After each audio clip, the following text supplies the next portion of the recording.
The episode opens with Sarah arguing over the phone. A door then opens to the apartment and she drops her phone and says sorry. The next morning, her body is found in landfill. Henry then analyzes her vintage cloth and a photo found on her and figures out Sarah was dressing as a late 70s woman for someone's pleasure. Henry and Joe then talk to her roommate Jennifer, and she informs them that Sarah has changed in the last few months and she also has dropped all of her classes except sex psychology. Henry and Joe then go to NYU and they find the dominatrix therapist Iona teaching the class. She tells them Sarah came to her for advice about a role-playing relationship. Meanwhile, Lucas and Mike go back to the landfill and they find mail which had her blood. Henry and Joe then go visit the home and are surprised to find everything in the home resembles the late 70s. They then find another picture that looks like Sarah's, with the only difference being that picture was actually taken in the 1970s. The next day they meet with Iona. They play Sarah's audition tape to role-play a 1970s housewife, and Iona figures out the man trying to recreate a memory from that time. The team searches for the person that rented the home in 1979 and they come up with Neville. Henry and Joe then go to his office, but Neville tells them he doesn't know Sarah. Henry then takes out the old picture and starts destroying it. This forces Neville to admit that the woman in the picture was his wife who died in 1981. Then when Joe asks him if he was with Sarah, he confesses to killing her. In the interrogation room, he reveals to them that he hired Sarah because she looked so much as his wife. He wanted to recreate the night she told him she was pregnant, but when he came that night, Sarah was holding her phone, which he didn't allow. He then tells them he got angry and shows them how he stabbed Sarah. Henry is watching the confession from the outside, and the way Neville told him stab Sarah was not the right way. He later meets up with Iona and they go back to the apartment to recreate the fantasy. The two kiss as they role-play the night, and Henry notices an alcohol stain on the couch. He then takes a sample which had traces of ketamine, revealing Neville was drugged the night of the murder. Joe and Mike then talk to Neville and reveal to him that he might have been drugged, but he tells them that he killed Sarah. Henry figures out Neville is covering for someone that he cares about, which is his daughter. Henry and Joe then track Cecily, but she has a clear alibi as she was working in a restaurant that night. She then tells them that she one day saw a woman dressed like her mom. She then followed the woman to their old apartment, but when she looks her face, she figures out it was just a girl that her father hired for sex. Joe then shows her Sarah's picture to authenticate, but Cecily tells them Sarah was not the woman she saw. Meanwhile, we see Jennifer wearing that cloth, taking Iona's class. She then asks Iona to talk to her about a situation she is in, and they go to her office where Jennifer reveals Sarah told her about Iona and how she helped her, so she wants the same too. Iona then notices Jennifer is wearing Sarah's clothes and tells Jennifer to come another time as she has another appointment now. Iona then calls Henry's office and Lucas picks up, but before she can tell him anything, she gets hit from the back by Jennifer. Lucas calls Henry and tells him he just got a call from NYU Psych Department, and Henry immediately figures out Iona is in trouble. The two then drive to Iona's office,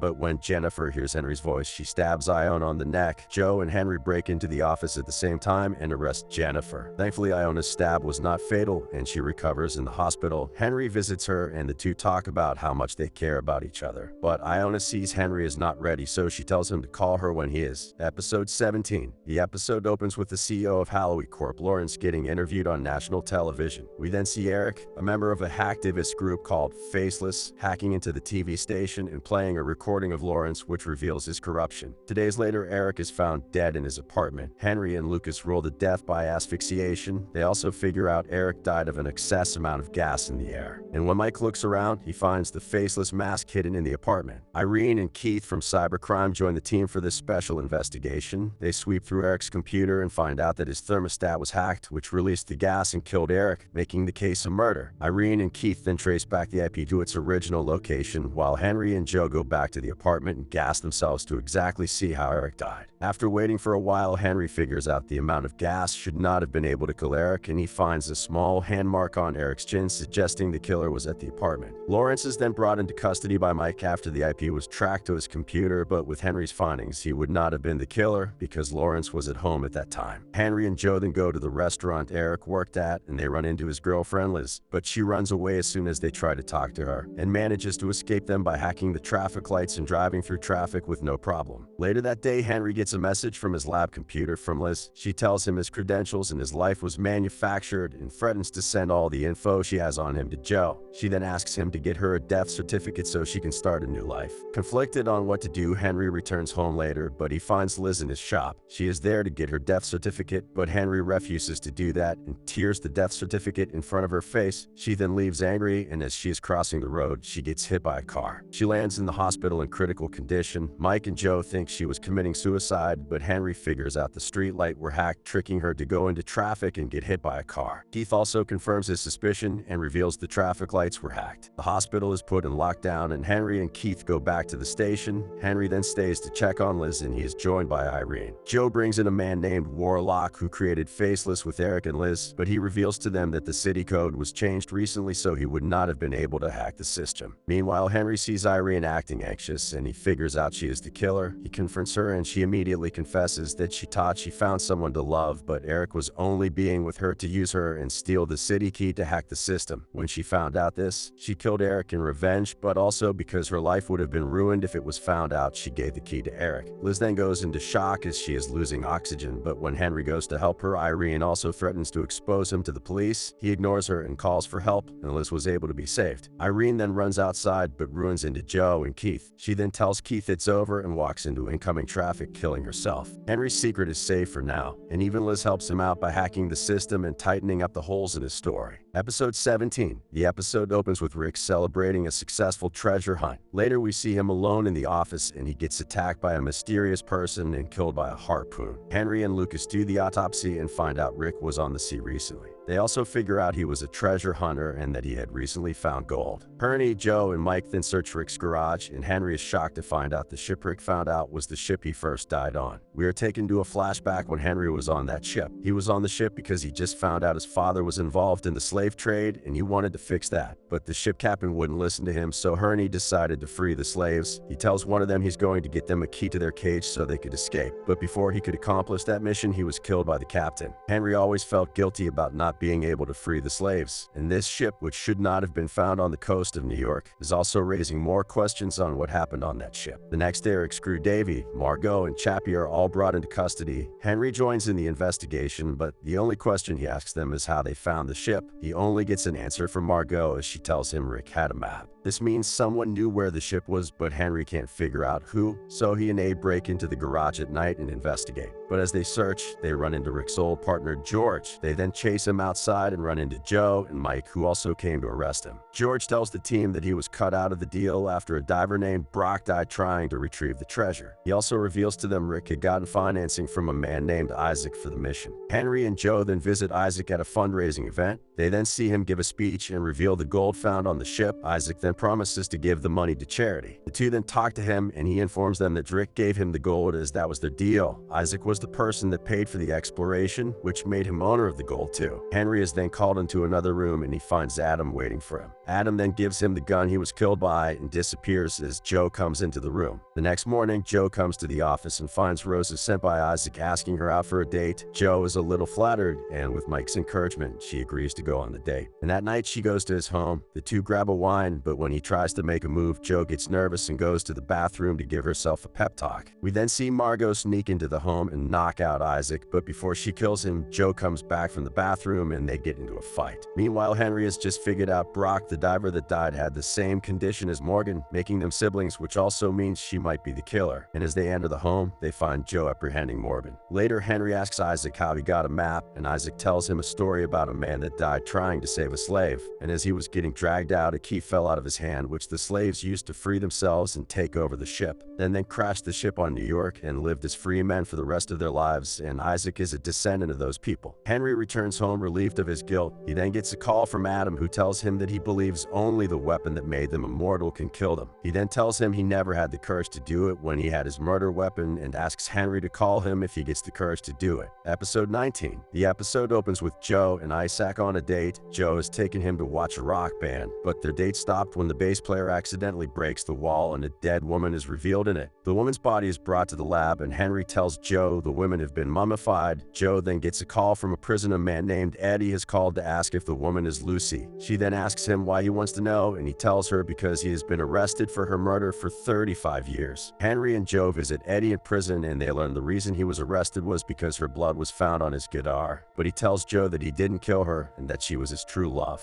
Henry then goes back to examining the body and figures figures out the murder weapon was not the guitar, which gives them the right to reopen the case, but Joanna tells them Eddie is about to sign a plea deal so he can go free. So Herney rushes to the office and reveals his findings. He tells Eddie if he signs the paper, the case will get closed and he will never find out Lucy's killer. Eddie then refuses to sign, and Henry and Joe go back to investigate. They first talk to the band's old photographer, Carl, and he tells them that Eddie and his team members were all drug addicts and violent. He also tells them the other band members also hated Lucy, and he gives them the name Frank, the owner of the club, who might have had a motive too. Joe and Henry then inform Joanna about their findings, but she doesn't let Joe investigate Frank as he is getting watched by the FBI for other bigger crimes. She then tells Henry in private he can go as he is not police and get the information he needs. Later that night, Henry and Lucas go to the club Frank owns, and after multiple tries, they manage to get his DNA. Frank is then brought into custody after his DNA was found on money Lucy had, but he tells them that he gave Lucy that money because she wanted to start a new life. Joe then finally decides to talk to the only other living member of the band, Paul, and he tells them that Eddie and Lucy had a fight that night, and when Paul went to Eddie's office later, he found Lucy dead and her blood on Eddie's knife. He then reveals he hit the body because he wanted to protect Eddie. Henry is shocked with the new revelation. He takes the evidence and goes to Eddie, but Eddie still claims he didn't do it. Henry then goes back to the lab and he discovers Lucy had been clean for months. He then runs a urine test and reveals that Lucy was pregnant. He and Joe then go to the hospital and they find her son's birth certificate. They then go to the home of his adoptive parents and they find him to be the son of the photographer, Carl. Carl immediately confesses and tells them that Lucy came to him when she was pregnant with Eddie's child. He then helped her get clean and gave her an apartment. But once she had the baby, she wanted to go back to Eddie. Carl didn't like that and he confronted her in Eddie's office. He then accidentally killed her by pushing her to the wall and her head get punctured by a nail. Joe cuffs Carl, but as she takes him outside, they find Eddie waiting for them with a gun. He came there to kill Carl, but when he hears his son's voice, he drops his gun on the floor. In the last scene of the episode, Herney shows Abe the birth certificate of Eddie's son, and the paper had the same mark as where Abigail sent them a letter from after she disappeared in 1985. Henry have been able to move on after he got no leads for years, but we then follow as Abe opens a storage room and it is revealed to us that Abe have not quitted looking for her. Episode 20. The episode opens with Odessa getting ready for her last ballet performance as Prima. The show starts with her leads, but the next performer, Eva, is nowhere to be found. Someone then screams from the other side of the room and reveals a severed foot. Henry examines the foot and figures out it was cut off while she was alive, but the problem is her body is still missing. The next day, when Henry and Joe visit Eva's brother Javier, he informs them that Eva had an anonymous stalker. Meanwhile, Abe comes to the lab and asks Lucas to search for a woman that worked in the hospital around 1985. He reveals to him it was his mother and that he didn't tell Henry because he didn't want him to be worried. Lucas then agrees to help and requests the employee report from the hospital. Later, Eva's car is found abandoned, and after examining the blood inside, Henry figures out Eva was still alive in it and that she might still be alive now. They then talk to the ballet director Dimitri, and he tells them Odessa was not happy that Eva was going to take her spot as Prima. Mike and Joe then arrest Odessa and her bodyguard Sergei, who has recently been paper sprayed by Eva. Sergei tells them he followed Eva to a statue, but after that he didn't follow her after that. The team then go to the statue and Henry finds a note from a secret lover telling Eva to come to a motel. They then drive there and find more blood in the room. Henry then follows a tire track and they find Eva unconscious across the street. Eva is immediately brought into the hospital and everyone continues their work until she wakes up. Eva gains consciousness and tells Mike the person she was in a relationship with is Dimitri. Joe then brings in Dimitri, but he tells them he was in love with Eva and that they kept their relationship secret because Eva didn't want people to think she only became Prima because she slept with the director. Henry then talks to the doctor and learns that the person that cut off Eva's foot never intended to kill her, as they surgically cut off the foot without hitting the major arteries. He tells the information to Mike and Joe. Mike then remembers Javier was a military doctor. He and Joe then go to Javier's home, but he runs away as soon as he sees them. They then chase him to the roof, but Javier tries to jump off to the next building, but he doesn't make it and he dies. The two then find the saw used to cut Eva's foot, but Javier wanting to hurt his sister didn't make sense to Henry. Lucas then returns with the tox report, which reveals Eva had a bone disease that would have stopped her from dancing. This is when Henry realizes what's really happening. Javier cut off Eva's foot because she wanted him to do it. Eva didn't have much time to dance, but she wanted to be remembered, so she did this to herself to be remembered forever as a great ballerina that got her foot cut off because of jealousy. But the team has no proof, so they won't be able to charge her. That night, Joe comes to Henry's home after she ditched going to Paris with Isaac. She tells Henry she didn't want to go with Isaac, but before she can tell him why,